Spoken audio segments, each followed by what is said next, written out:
Assalamualaikum warahmatullahi wabarakatuh. Bagaimana kabar kalian semua hari ini? Semoga selalu dalam keadaan sehat walafiat. Dalam video pembelajaran hari ini, kita akan membahas mata pelajaran Sejarah Kebudayaan Islam untuk MTS kelas 7, materi Khulafaur Rasyidin, semester 2.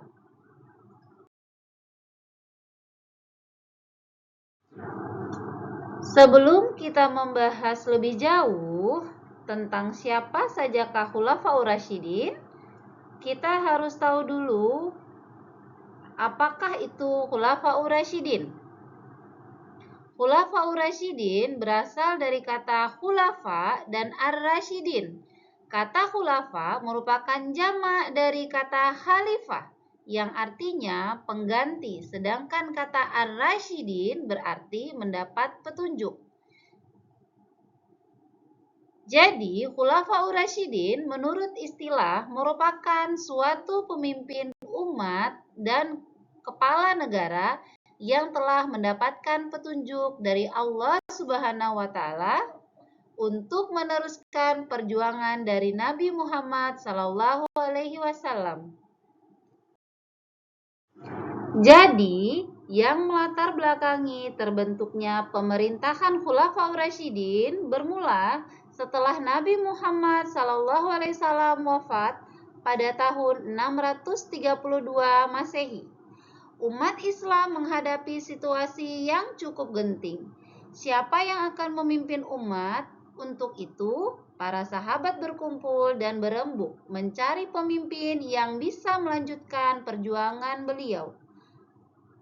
Akhirnya, mereka sepakat untuk menunjuk Abu Bakar As-Siddiq sebagai khalifah pertama. Disinilah dimulainya masa Khulafaur Rasyidin. Sistem kepemimpinan ini tidak diwariskan secara turun-temurun, melainkan dipilih berdasarkan musyawarah dan kriteria keimanan serta keadilan.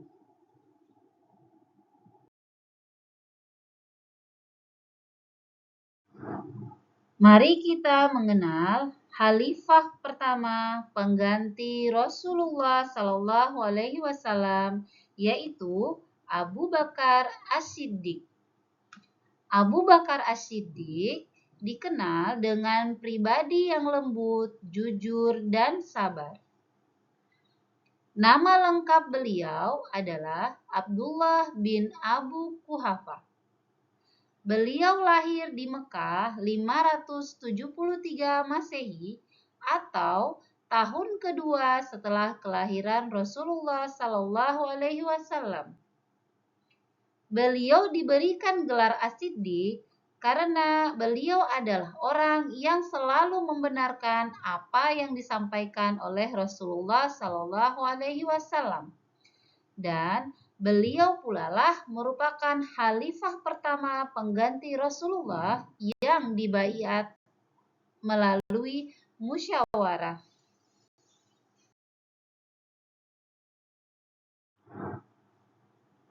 Adapun prestasi Khalifah Abu Bakar yang pertama, mewujudkan stabilitas pemerintahan dengan memadamkan pemberontakan oleh umat yang mengaku sebagai nabi palsu.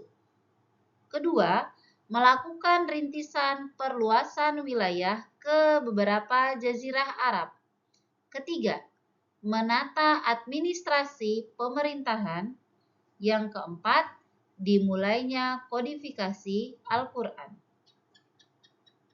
Masa pemerintahan Khalifah Abu Bakar berlangsung selama 2 tahun 3 bulan, yakni dari tahun 11 Hijriah hingga 13 Hijriah atau 632 sampai 634 Masehi.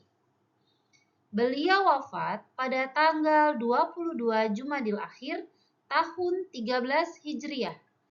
Tepatnya hari Senin malam pada usia 63 tahun karena sakit demam.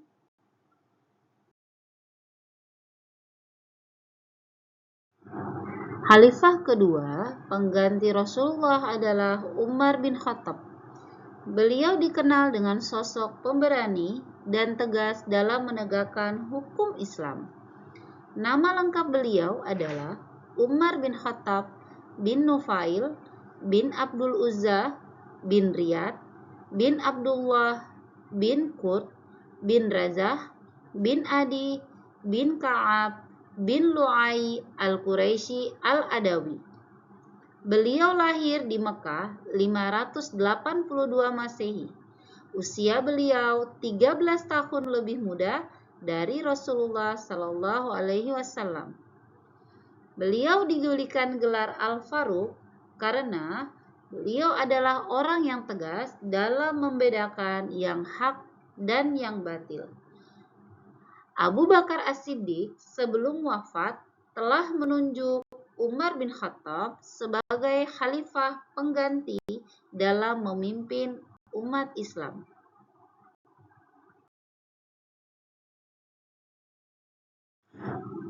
Umar bin Khattab menjadi khalifah kurang lebih selama 10 tahun 6 bulan atau 634 Masehi sampai 644 Masehi.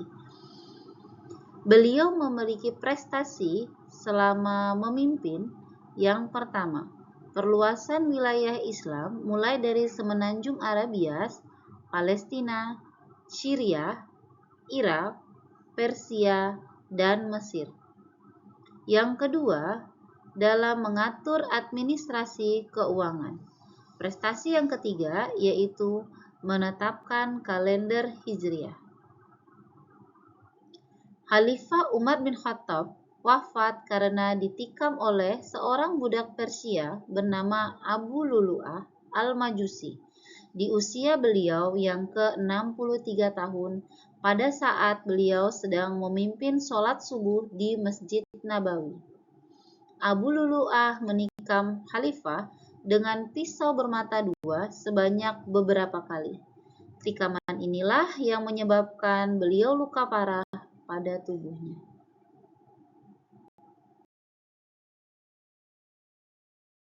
Khalifah ketiga setelah Rasulullah SAW wafat adalah Utsman bin Affan. Beliau dikenal dengan sosok yang dermawan dan lembut. Nama lengkap beliau adalah Utsman bin Affan bin Abi al-As bin Umayyah bin Abdu Syam bin Abdu Manaf bin Qusay bin Kilab. Utsman bin Affan lahir di Thaif tahun 579 Masehi atau 5 tahun setelah kelahiran Rasulullah Shallallahu Alaihi Wasallam. Beliau diberi gelar Zunnurian karena Khalifah Utsman bin Affan menikah dengan dua putri Nabi Muhammad Shallallahu Alaihi Wasallam.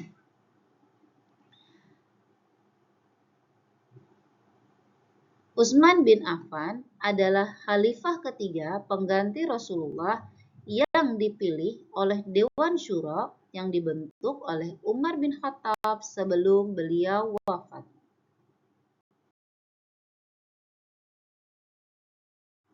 Khalifah Utsman bin Affan memimpin selama 12 tahun atau 644 Masehi sampai 656 Masehi. Adapun prestasi Khalifah Utsman bin Affan adalah pertama, perluasan wilayah antara lain wilayah Khurasan, Armenia, dan Tunisia.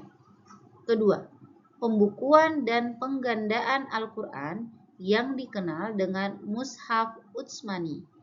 3. Pembentukan angkatan laut. 4. Mengatasi pemberontakan. Kelima, merenovasi Masjid Nabawi.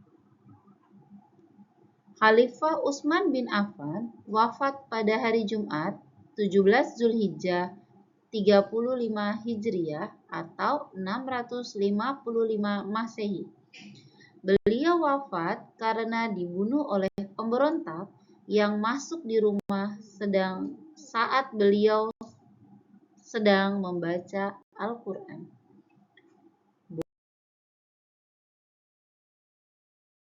Khalifah terakhir adalah Khalifah Ali bin Abi Thalib. Beliau dikenal dengan sosok yang cerdas dan pemberani. Nama lengkap adalah Ali bin Abi Thalib bin Abdul Muthalib bin Hashim. Lahir di Mekah pada tanggal 12 Rajab atau 30 tahun setelah kelahiran Rasulullah Shallallahu Alaihi Wasallam. Beliau diberi gelar Singa Allah atau Karamallahu Wajahahu karena keberaniannya dalam membela agama Allah. Khalifah Ali bin Abi Thalib dipilih oleh mayoritas umat Islam kecuali kelompok yang mendukung kepemimpinan Muawiyah bin Abu Sufyan.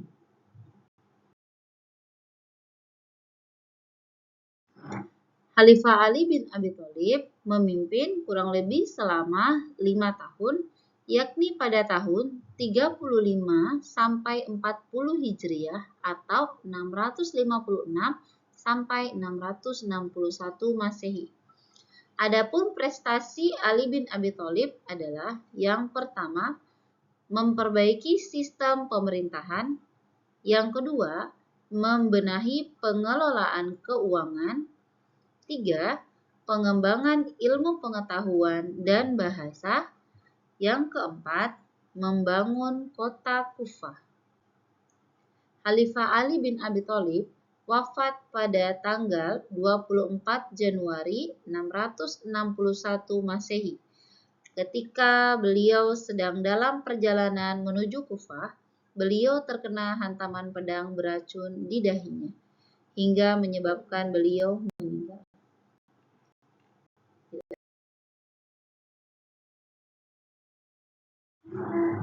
Demikian video pembelajaran ini. Semoga videonya bermanfaat.